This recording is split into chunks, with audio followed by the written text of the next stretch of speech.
Assalamualaikum warahmatullahi wabarakatuh. Om Swastiastu, Namo Buddhaya, dan salam kebajikan. Salam sejahtera bagi semuanya. Perkenalkan, saya Paulina Rosna Dewi Rejo, SEMAK. Pendidikan terakhir saya adalah S2 Akuntansi. Setiap hari saya bekerja sebagai dosen tetap pada program studi ekonomi pembangunan, Fakultas Ekonomi dan Bisnis, Universitas Timur. Jabatan fungsional saya adalah asisten ahli sejak November tahun 2020. Kemudian, terhitung tanggal 1 Maret tahun 2023, jabatan fungsional saya naik dari jenjang asisten ahli ke jenjang lektor. Video ini merupakan video pernyataan diri dosen dalam unjuk kerja Tridharma Perguruan Tinggi atau biasa disingkat PDD UKTPT. Mata kuliah yang saya ajarkan selama menjadi dosen tetap sejak tahun 2019 adalah sebanyak 9 mata kuliah. Di antaranya, mata kuliah Bank dan Lembaga Keuangan, Pengantar Akuntansi, Kewirausahaan, Matematika Ekonomi, Statistik 1, Ekonomi Internasional, Pengantar Aplikasi Komputer, Pengantar Manajemen, dan Teori Ekonomi Mikro 2. Dari semua mata kuliah yang pernah saya ampu tersebut, secara garis besar semuanya linear dengan bidang ilmu saya dalam menempuh pendidikan program sarjana dan magister. Sesuai dengan kurikulum program studi ekonomi pembangunan, semua mata kuliah yang saya ampu tersebut merupakan mata kuliah wajib yang harus diprogram oleh mahasiswa dan mahasiswi kami. Kesembilan mata kuliah tersebut pada hakikatnya mempunyai kontribusi yang baik bagi mahasiswa, terutama untuk menambah pengetahuan mereka di bidang ekonomi yang berkaitan dengan pencatatan keuangan dan pengelolaan keuangan secara sederhana, pembuatan produk, penggunaan aplikasi komputer, penggunaan alat uji dalam statistik, dan pemahaman serta keterampilan lainnya dalam bidang ekonomi. Proses pembelajaran di kelas terlaksana dengan pendekatan DIA, yaitu Delivery, Interaction, dan Assessment. Pendekatan delivery merupakan pendekatan yang berkaitan dengan deskripsi mata kuliah dan teknik penyampaian materi pembelajaran di kelas. Pendekatan interaction merupakan cara yang dilakukan dalam berinteraksi dengan para peserta kelas selama proses belajar mengajar berlangsung, dan yang terakhir adalah pendekatan assessment. Pendekatan ini tentunya berkaitan dengan penilaian saya kepada mahasiswa berdasarkan indikator-indikator yang telah saya tentukan sesuai dengan aturan komposisi penilaian yang ditetapkan oleh universitas. Jenis komponen penilaian dan bobotnya masing-masing saya sampaikan pada pertemuan pertama sekaligus menjelaskan RPS untuk perkuliahan selama 1 semester berjalan. Mata kuliah Pengantar Akuntansi merupakan mata kuliah wajib fakultas yang memiliki bobot 3 SKS. Mata kuliah tersebut memberikan kontribusi kepada mahasiswa dalam memberikan wawasan dan pemahaman mahasiswa tentang sejarah akuntansi, gambaran umum akuntansi yang berkaitan dengan pengertian akuntansi, pemakai informasi akuntansi, fungsi akuntansi, bidang dan profesi akuntansi, sampai dengan siklus akuntansi. Selain wawasan dan pemahaman tersebut, peserta kelas juga mampu mengaplikasikan pencatatan transaksi keuangan sampai dengan penyajian laporan keuangan secara sederhana. Penyampaian materi dalam perkuliahan di kelas biasanya saya padukan metode ceramah dan pemecahan kasus melalui latihan soal mandiri. Selain itu, metode yang digunakan adalah diskusi kelompok belajar dalam menyelesaikan latihan soal kelompok. Metode ceramah saya gunakan sekitar 90 sampai dengan 100 menit untuk menjelaskan materi sesuai dengan pokok bahasan pada silabus dan kontrak kuliah. Setelah itu, saya berikan kesempatan kepada mahasiswa untuk memberikan pertanyaan terkait materi yang sudah saya jelaskan jika mereka belum memahaminya. Aktivitas kelas kemudian saya lanjutkan dengan memberikan soal latihan untuk dikerjakan di rumah, baik secara kelompok maupun secara mandiri. Tujuannya adalah agar mahasiswa bisa meningkatkan kemampuan dalam pemecahan masalah. Pada pertemuan minggu berikutnya, latihan soal tersebut akan dibahas secara bersama dan dikoreksi yang disertai dengan penjelasan dari saya dan juga penjelasan atas jawaban yang benar terkait dengan pemecahan soal tersebut. Proses pembelajaran di kelas biasanya diawali dengan penyampaian kontrak kuliah serta RPS yang berisikan silabus dan sistem penilaian saya selama 1 semester yang disesuaikan dengan kurikulum yang berlaku dan tentunya komponen penilaian serta bobotnya masing-masing yang ditetapkan oleh universitas. Pembahasan materi dalam mata kuliah pengantar akuntansi ini terdiri dari 14 pokok bahasan yang dibagi ke dalam 2 sesi. 7 pokok bahasan sebelum ujian tengah semester dan 7 pokok bahasan lainnya setelah ujian tengah semester. Adapun materi pokok dalam mata kuliah pengantar akuntansi sebelum ujian tengah semester adalah sejarah akuntansi dan gambaran umum akuntansi, mulai dari pengantar akuntansi, siklus akuntansi, akun dan kode akun, memakai informasi akuntansi, fungsi akuntansi, bidang akuntansi, profesi akuntansi, persamaan dasar akuntansi, transaksi keuangan pada persamaan akuntansi, prinsip keseimbangan antara aset, liabilitas, dan ekuitas. Sedangkan untuk ketujuh pokok bahasan setelah ujian tengah semester yaitu jurnal umum dan bukti transaksi, posting jurnal umum ke buku besar, neraca saldo, jurnal penyesuaian, worksheet dan penyajian informasi akuntansi dalam bentuk laporan yang terdiri dari neraca, laporan rugi laba, laporan perubahan ekuitas, laporan arus kas, dan catatan atas laporan keuangan.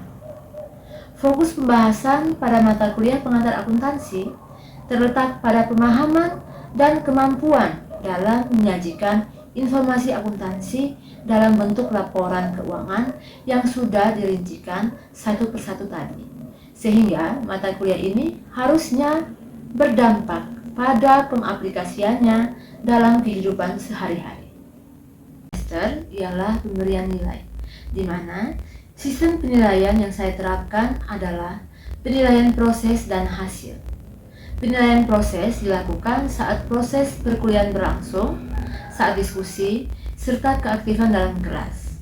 Sedangkan penilaian hasil dilakukan untuk menilai seluruh kegiatan mahasiswa berbentuk tulisan seperti tugas, kuis, dan tentunya hasil dari ujian tengah semester dan ujian akhir semester.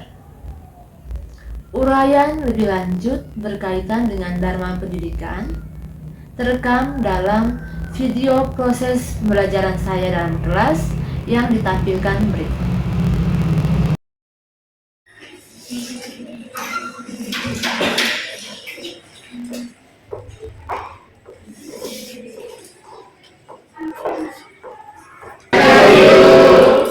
Sudah siap untuk pelajaran sebagai orang yang beriman. Alangkah baiknya kita awali kegiatan kita dengan berdoa. Sebelum kita bahas latihan soalnya, ya, silakan absennya diisi terlebih dahulu. Karena jumlah pesertanya cukup banyak, saya pikir tidak perlu saya absen satu persatu ya. Karena absennya sudah ada, silakan diisi, kemudian nanti saya cek kembali kehadirannya. Untuk latihan soalnya sudah dikerjakan? Sudah.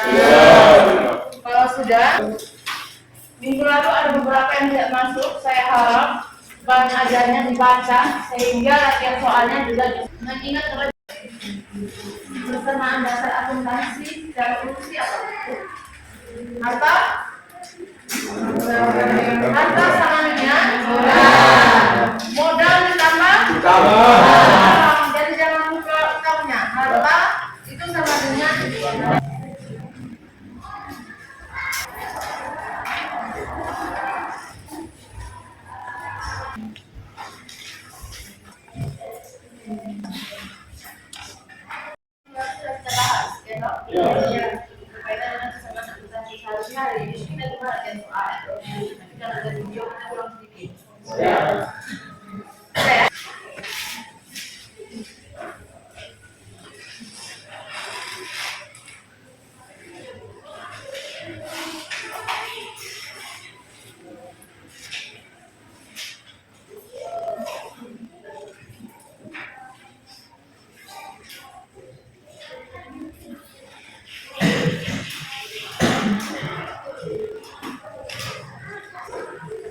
berkaitan dengan persamaan akuntansi, maksudnya di perlu lagi kita bahas, ya, supaya mengingat kembali apa yang sudah dijelaskan dulu.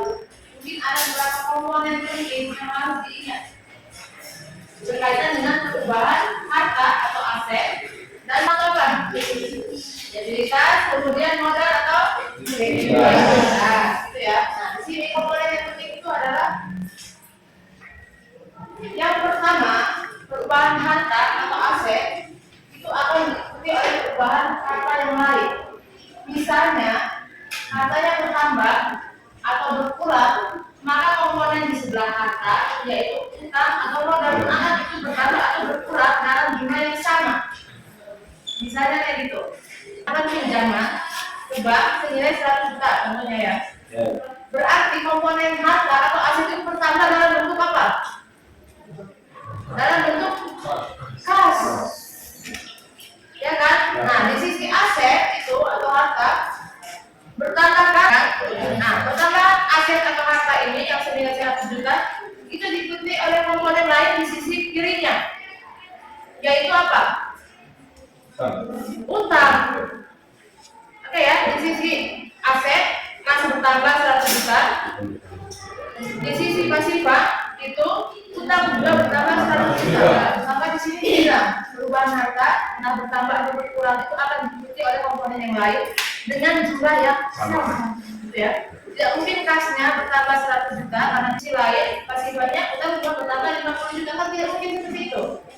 Jadi harus diikuti perubahan dengan jumlah yang sama. Oke ya. Kemudian yang kedua, perubahan harta, nah itu bertambah atau berkurang akan diikuti oleh perubahan utang dengan jumlah yang sama seperti tadi yang sudah kita contohkan. Misalnya pinjam ke bank, gitu ya, harusnya tambah, utangnya juga tambah. Kemudian yang berikut, perubahan hartanya ditambah atau asetnya bertambah 50 juta, misalnya, maka modal juga bisa ditambah 100 juta. Tergantung dari jenis transaksinya itu apa, ya. Mungkin kalau kita lihat dari komponen ini masih agak bingung dan sebagainya gitu ya. Tetapi di latihan soal nanti yang juga sudah kita bahas minggu lalu, saya pikir itu jelas ya. Ada pertambahan utang, modal, kemudian peralatan, kapan, beban itu berpengaruh terhadap kas atau itu ya.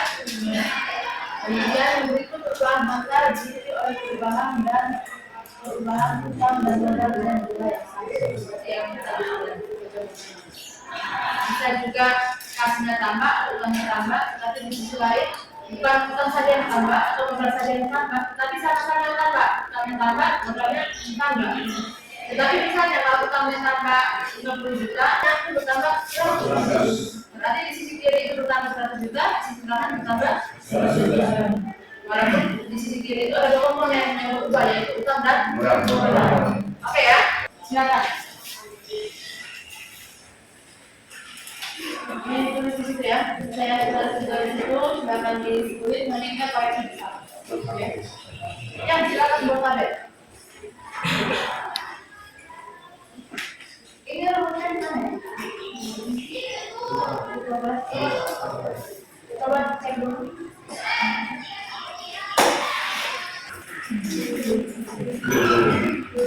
Tujuh ya, sudah terjelasan. Oke, tujuh. Coba kita lihat bersama.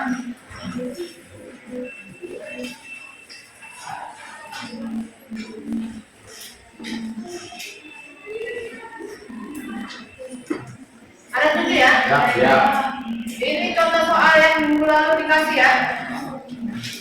Ya kan? Ini bukan? Ini kan? Ya. Oke. Coba kita lihat bersama penyelesaiannya. Sama Anda.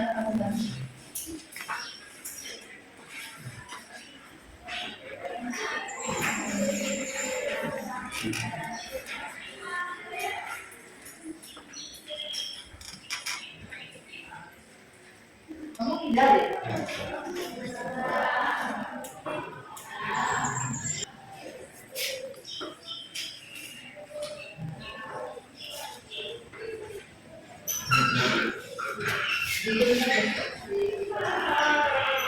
Satu saja transaksi yang pertama saja.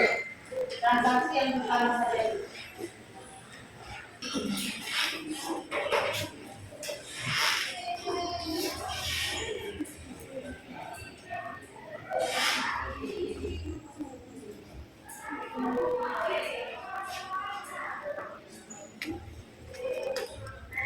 Itu kan yang soalnya kan?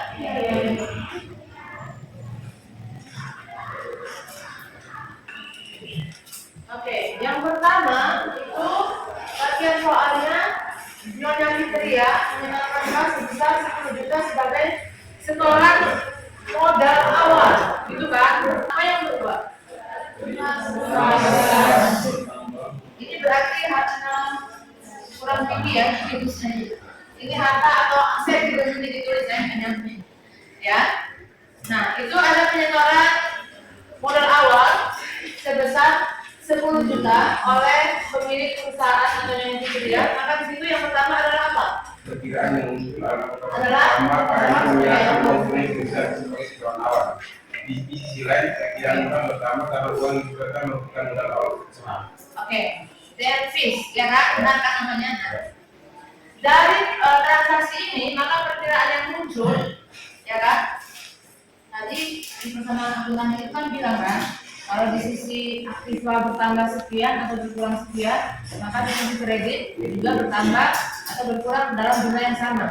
Nah, dari contoh ini kita lihat, Nyonya Fitria itu menyetorkan uang sebesar 10 juta untuk modal awal. Maka dari transaksi ini tadi teman kalian bilang bahwa kasnya bertambah 10 juta dan modalnya bertambah 10 juta di sisi aktiva. Benar atau salah? Benar ya? Sama tidak? Penyelesaian kalian sama tidak seperti ini? Sama ya? Kalau sama berarti benar ya. Maka di sisi harga itu harusnya akan bertambah 10 juta, ya kan? Karena dia menyetorkan uang tunai, gitu kan? Di sisi lain modal juga bertambah 10 juta. Transaksi berikut siapa yang mau maju? Alfian, silakan.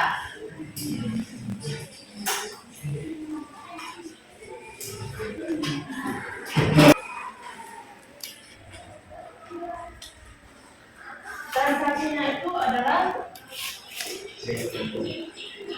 membayar sewa kantor bulan Juli, harusnya September ya, itu typo. Disoalkan September ya, itu harusnya salah bulan, koreksi ya. Harusnya bulan September itu sebesar 800.000. Oke. Maka akibat dari transaksi ini apa yang berubah?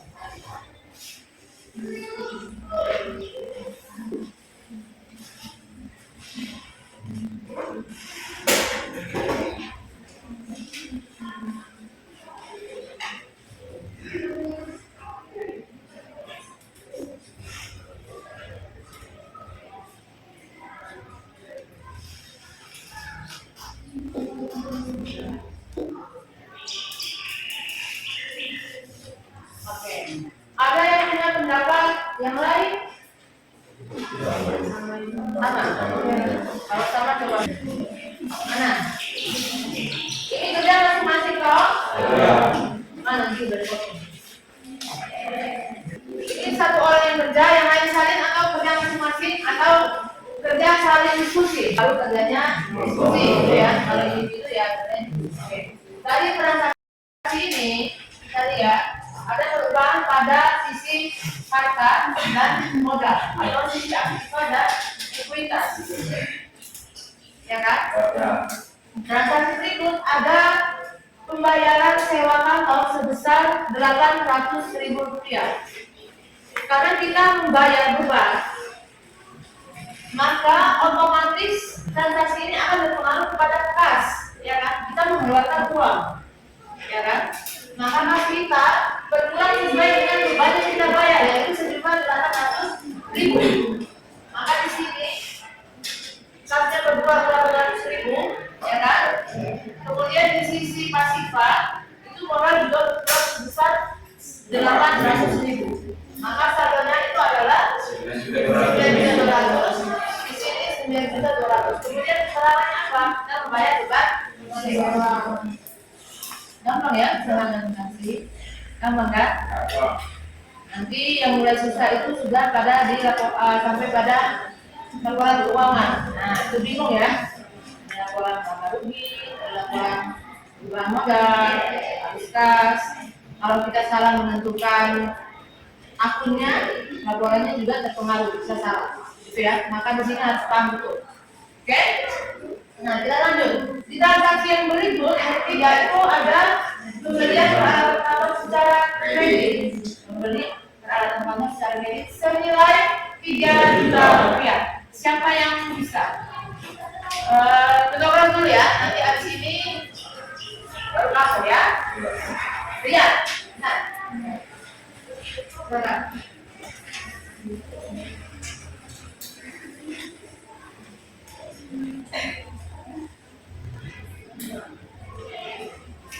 Ada yang ikut apa nih? Ada. Yang ikut sama yang tidak ikut lebih banyak yang mana? Ikut. Oke, separuhnya ikut, separuhnya tidak ya. Kita diulang. Mobil dari kita sudah siap siap. Nanti setelah ini boleh langsung lebih awal untuk siap-siap teruskan apa. Kita lihat dulu transaksi yang ketiga. Kemudian peralatan kantor secara kredit senilai. Transaksi yang muncul itu akun apa yang berubah? Di sisi harta atau aktiva atau aset ada pertambahan peralatan, ya kan? Harta kita itu bertambah dalam bentuk peralatan. Peralatan itu bagian dari aset, ya. Maka di sini peralatannya itu bertambah senilai 3 juta, ya kan? Di sisi lain, di sisi pasifa yang berubah itu adalah utang atau modal. Utangnya bertambah atau berkurang? Utangnya bertambah senilai 3 juta. Karena kita membeli peralatan secara kredit.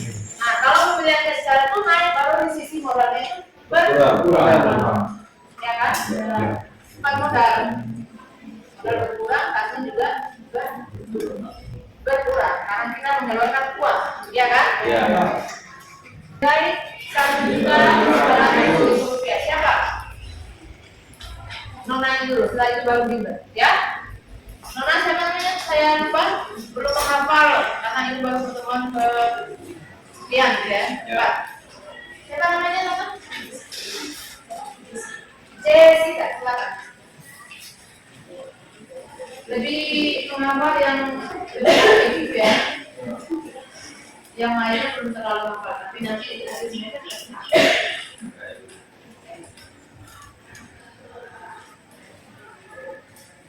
Itu nanti jangan lupa yang tadi itu, yang ini dikasih saldo dulu, ya. Ini tadi bukan yang saya lihat, sebentar. Bagian buatkan saldonya dulu. Buatkan saldonya dulu. Kemudian di bagian keterangan, itu harus keterangan. Di situ dibuat pembelian peralatan, bukan kredit tapi pembelian peralatan. Kamu buat saldo dulu, selesaikan. Terus ditulis rapi, gitu ya. Ini berarti pembelian peralatan.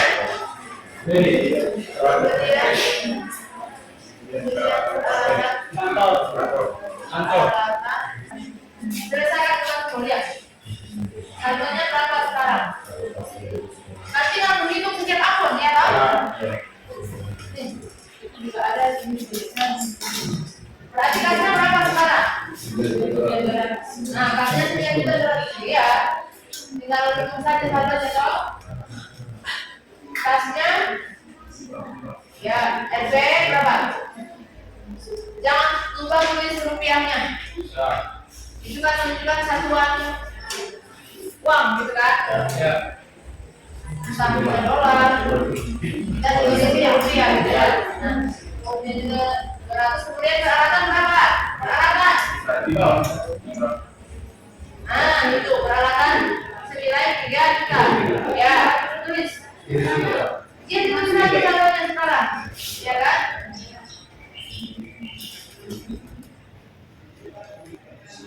Tidak perlu dalam kurung. Kalau dalam kurung itu menunjukkan murah.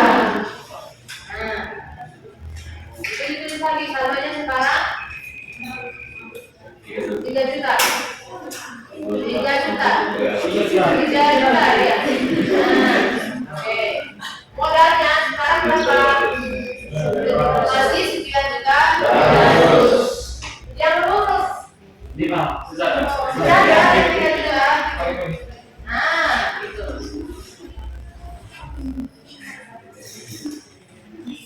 Oke. Nah, oke. Nah, sekarang kita lanjut ke transaksi berikut itu memberikan jasa klien secara tunai. Memberikan jasa klien. Berarti kita menjual jasa, bukan? Transaksi ini.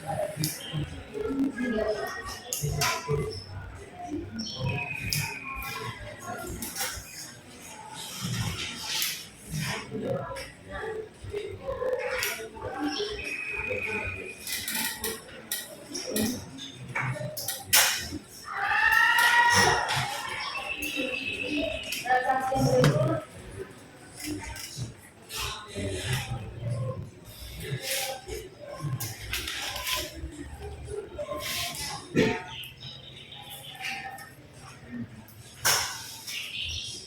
Jangan lupa di setiap akhir transaksi dipotong saldonya, ya.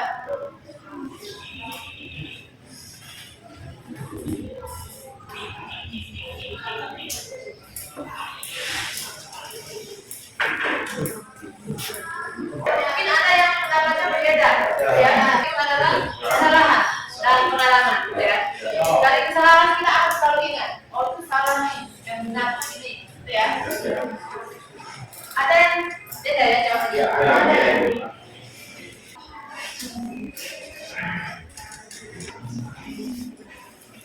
kalau punya tadi yang memandu di laptop, yang memandu. Tadi kamu mandi kan? Coba yang benar apa?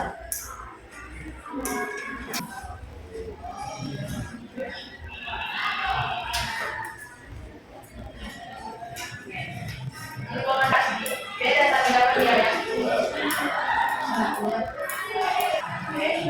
Oke. Ya.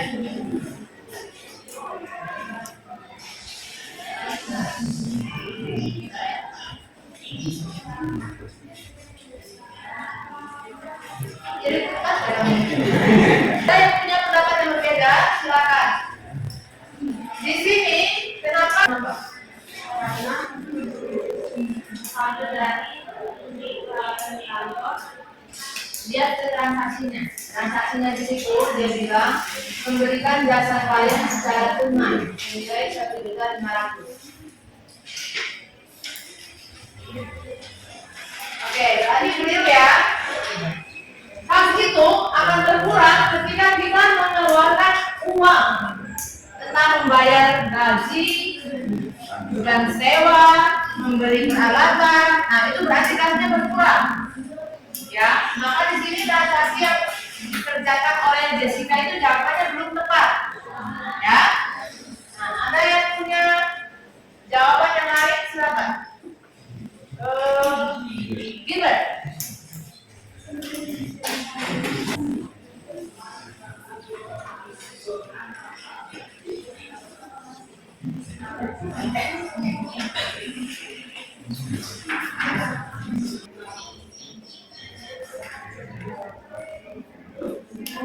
Berarti pendapatan jasa, ya kan?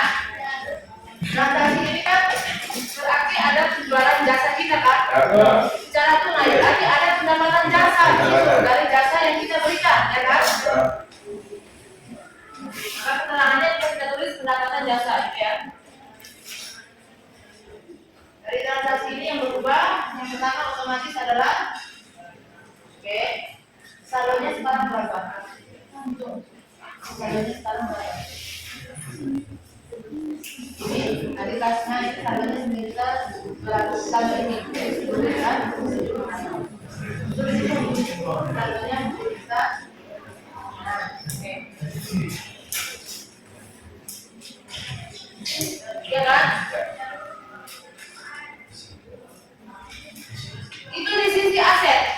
Kalau di sisi pasifa apa yang bertambah? Belum selesai kan? Itu baru pertama kita. Kemudian di sisi pasifa apa yang bertambah?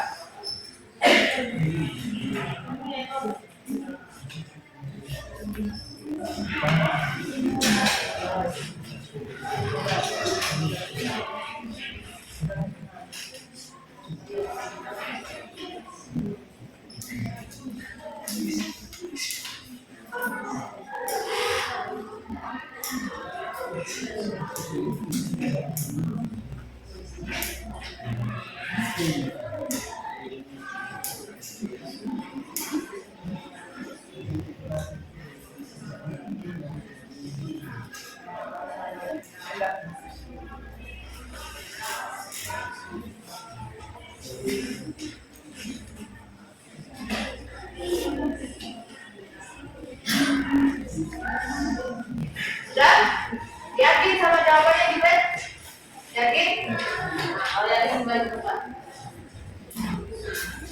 Nah, dari transaksi ini, akun yang berubah itu akun apa dan apa? Kas dan kenapa kas dan modal? Karena dari sekarang ketika muncul atas berdampak akibat pembelian mulai sebesar dari 500. Selain sebagian dalam murah akan bertambah akibat dari kenaikan pendapatan. Oke, jadi di sini artinya sama ya pendapatnya. Di sini dari transaksi ini kita menjual jasa, kita berikan jasa, ya kan? Secara tunai. Kemudian klien kita membayar situ. Pendapatan jasa pertama berapa? Yang pertama senilai dengan jasa yang kita berikan yaitu 1.500.000. Maka akun yang berubah dari transaksi ini itu adalah di bagian aset. Kasnya pertama senilai 1.500.000. Kemudian di sisi pasifa itu yang pertama adalah modal sebesar 1.500.000. Sehingga kita hitung saldonya sekarang, posisi kasnya itu 10.700.000 ya. Peralatannya 3 juta, masih sama ya kan? Kemudian utang pun masih sama 3 juta, kemudian di sisi modal itu 10 juta. Coba hitung saat ini balance tidak bagian ini sama ini. Balance tidak bagian sekarang bagian harta berapa? 13.700. Bagian harta 13.700 ya kan? Kemudian bagian pasifa utang dan modal 3.700. berarti balance kan?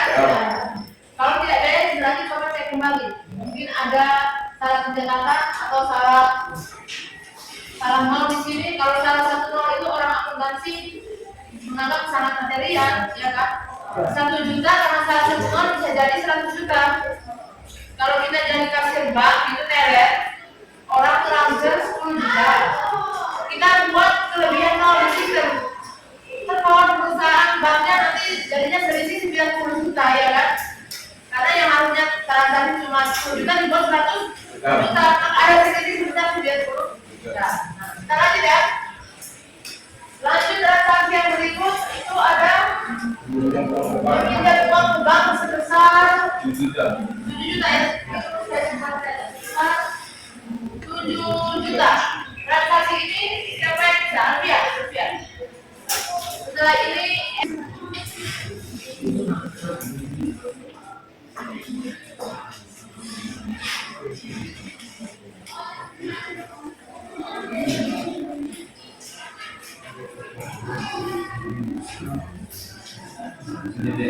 pinjaman sebesar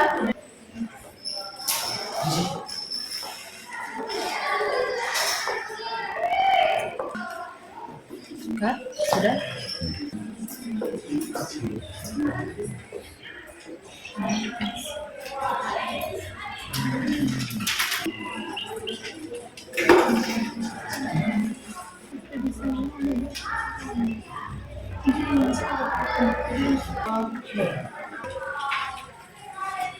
Saksi yang kelima menyebut uang, jadi nasinya bertambah 17 juta, 7 juta. Di sisi lain hutangnya juga bertambah 7 juta. Sehingga saldonya sekarang Sehingga saldonya sekarang 17.700. ada kas, Para kas, peralatannya tetap 3 juta dan hutangnya naik 10 juta. Kemudian modal tetap 10.700.000. Ada yang punya pendapat lain?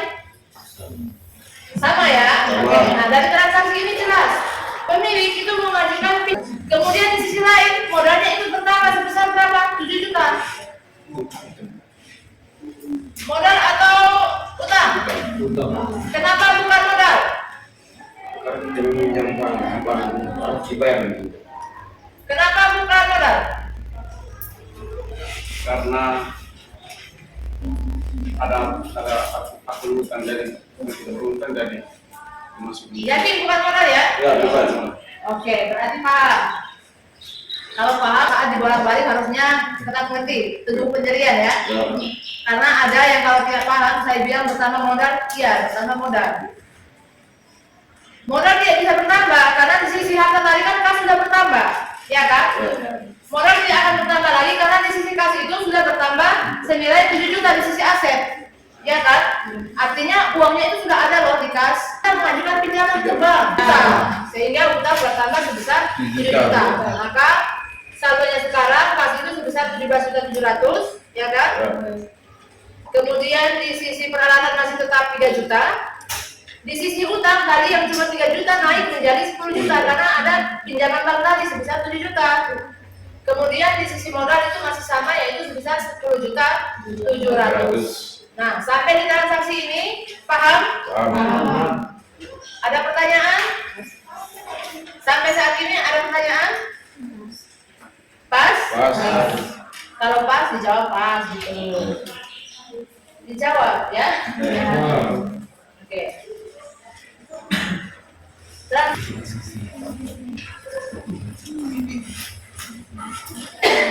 Transaksi terakhir atau masih ada transaksi lagi? Masih ada ya? Masih ada satu transaksi kan? Ya.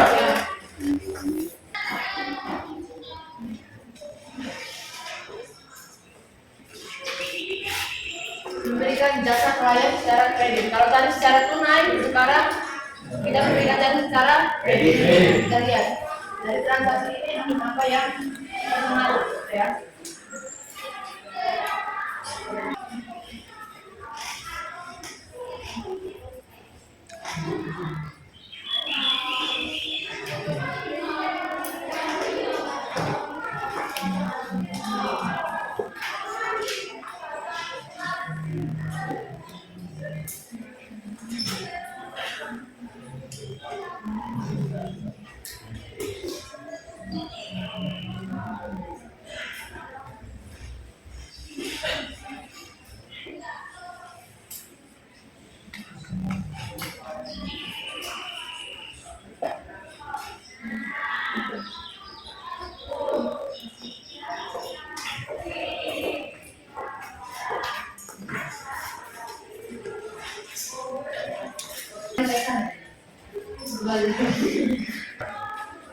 Ya.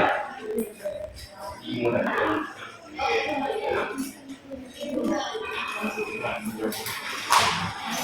Nanti kalau berikut buat saldo setiap ada transaksi ya. Kalau sudah nanti kemudian mulai modal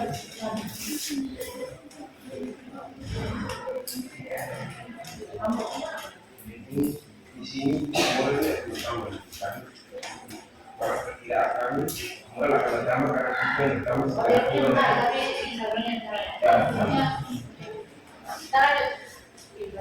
sudah.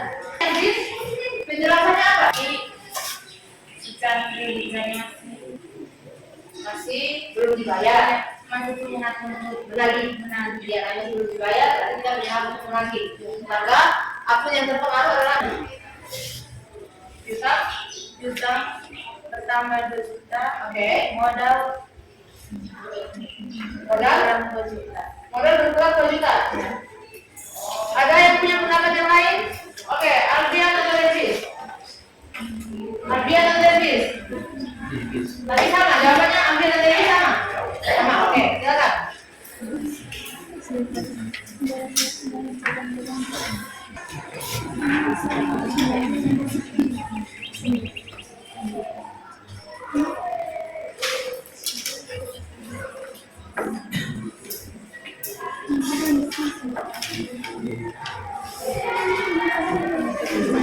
Silakan, koreksinya sudah.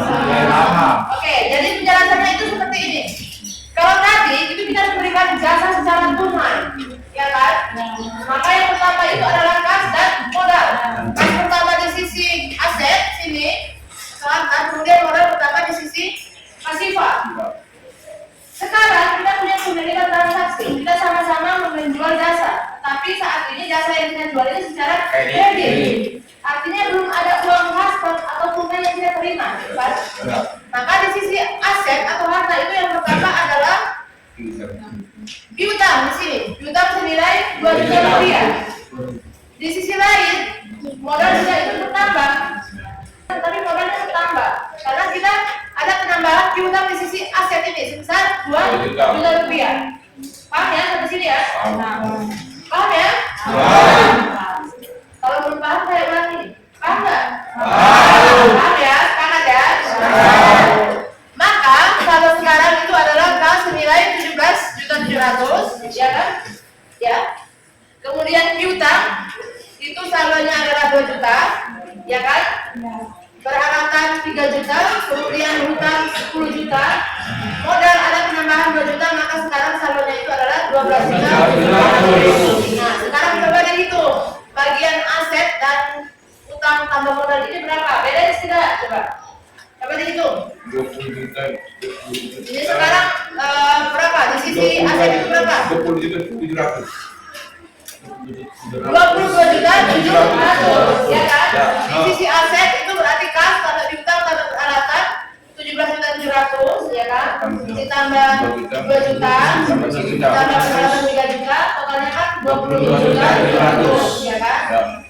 Ini sama besar dengan bagian pasifanya, yaitu hutang ditambah modal, ya kan? Hutang sebesar 10 juta, kemudian modal sebesar 12.700.000, maka dijumlah sebesar 20.700.000. Beres tidak? Beres.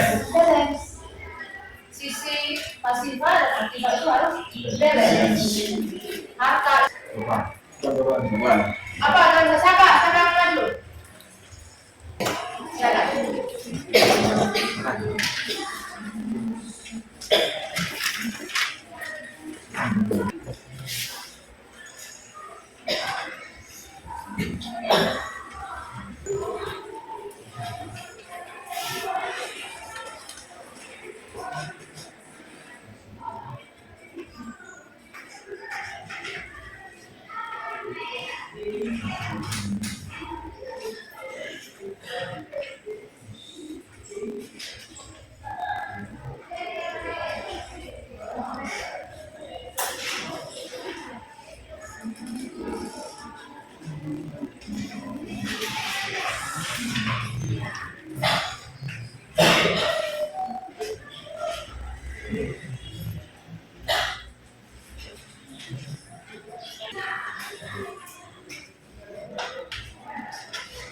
Ini transaksi.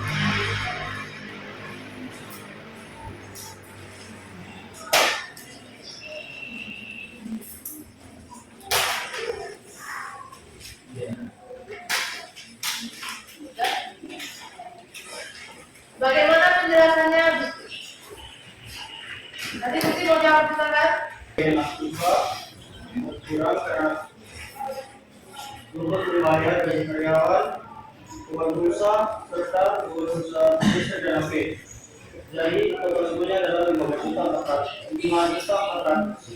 Sementara di bagian pasifa yang modal tetap berkurang, tawaran aktiva yaitu 5.400. Jadi saldo dari aktiva itu adalah 12.300. Utang Pasifah dan modal adalah 7.300.000.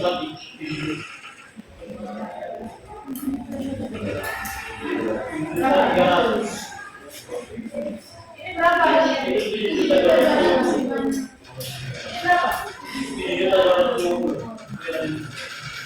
Oh, ini kan 200. Oh, 200. Ya, ini bayar beban, ya kan? Ada beban baju pegawai listrik 300, kemudian pulsa HP, mana kalau bebannya itu adalah 5.400. Karena susah membayar beban ini, maka otomatis uang tunainya atau kas perusahaan itu harus berkurang, ya kan? Maka di sisi kas itu berkurang 5.400, ya kan? Di sisi lain, modalnya juga itu berkurang sebesar 5.400. Pertanyaannya, kenapa bukan hutang, kenapa bukan peralatan dan berubah? Di sisi lain, kenapa bukan hutang berubah? Ada yang bisa jawab? Oke, lihat please. Ketika berkurang karena telah membayar Hingga yang berkurang adalah iya, yang berkurang itu adalah apa? Ya karena kasih kita kan orang tua. Ya kan? Uang dalam barang posisi kasihnya berapa?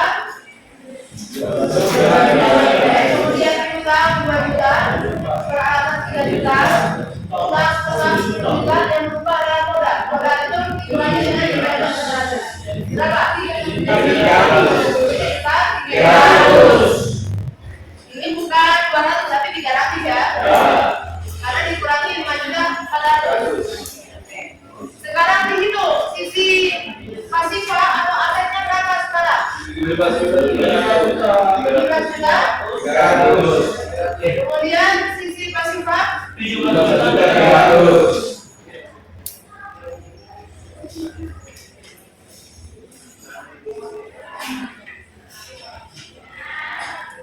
balance tidak? Balance ya. Di sisi aset atau harta sekarang jumlahnya itu adalah 17.300, ya kan? Kemudian di sisi pasifah atau utang dan modal itu juga senilai 17.300. Maka kemungkinan untuk salah menggunakan itu kecil kalau balance. Bisa saja dalam pencatatannya itu jumlahnya beres, tetapi ada perkiraan yang salah penempatan, ya kan? Maka untuk mengecek kembali kesalahan kita harus melihat satu persatu, ya kan? Lihat dari perkiraannya, keterangannya. Oh, transaksi ini apa yang berubah dan seterusnya. Tetapi yang paling gampang itu adalah ketika sisi aset atau harta dan sisi pasifah di kredit itu sebenarnya berbeda. Itu akan lebih gampang untuk menelusuri tentang salah ini. Sampai sini paham ya? Berkaitan dengan kesamaan dasar akuntansi ada pertanyaan? Ada? Pas. Kalau pas, untuk pertemuan berikut nanti kita lihat sampai dengan pembuatan jurnal umumnya. Gitu ya? Oke, saya berikan latihan soal untuk dikerjakan di rumah. Ya?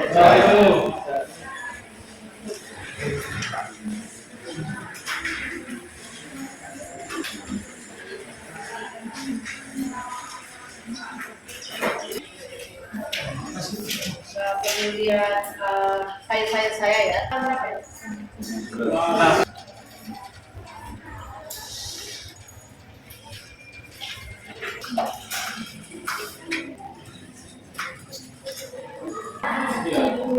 Dan melalui grup WA nanti juga akan saya upload melalui siaran. Silakan akses tugasnya untuk kemudian kita bahas bersama minggu depan. Kalau kita bahas latihan soal bersama kan jangan tahan ya. Saya capek, darah tinggi, ya kan? Kalau ngomong ada yang masuk, ya kan? Nah, untuk mencegah itu lebih baik saya kasih harian soal sekarang dikerjakan di rumah, ya. Kemudian minggu depan kita bahas bersama. Tetapi minggu depan sebelum dibahas bersama, kajiannya silakan dikumpul dulu di atas meja. Ya. Untuk hari ini saja yang salahnya kalian koreksi. Jadi belajar dari kesalahan sendiri. Jadi ini harus ini salah yang maksud seperti apa. Tetapi minggu depan itu akan saya koreksi nilainya. Ya. Sehingga kalau ada yang salah ya nilainya disesuaikan. Kalau semuanya benar ya sudah dapat 100 gitu ya. Kita fair. Saya tidak pernah memberikan penilaian secara objektif. Semua mahasiswa saya perlakukan sama. Saya berikan nilai sesuai kemampuan masing-masing. Kehadirannya jelas berdasarkan absen, kehadiran jelas, tidak pernah saya kalah-kalah. Ya, tidak ada lain dan dislike. Semuanya saya like, gitu ya. Nggak ada yang nggak di like, semuanya saya like. Oke ya? Demikian pertemuan kita hari ini sampai di sini. Jangan lupa tetap semangat. Perjalanan kalian di sini masih jauh, masih beberapa semester. Baru awal ya? Baru awal, baru langkah pertama nih. Jadi harus tetap semangat, tetap kompak. Semua dosen itu pada dasarnya menyenangkan. Yang membuat tidak menyenangkan itu ada di pikiran kalian. Iya enggak? Iya. Jadi jangan pernah berpikir, dosen itu kalau ngantuk saya ngantuk. Jangan. Kalau dari awal kamu sudah mengungkapkan seperti itu ya ngantuk terus gitu. Jadi kamu harus tanamkan mindsetnya bahwa semua dosen itu enak kok cara ngajarnya. Gitu ya? Jadi nikmatin. Kita yang harus diikuti. Oke ya?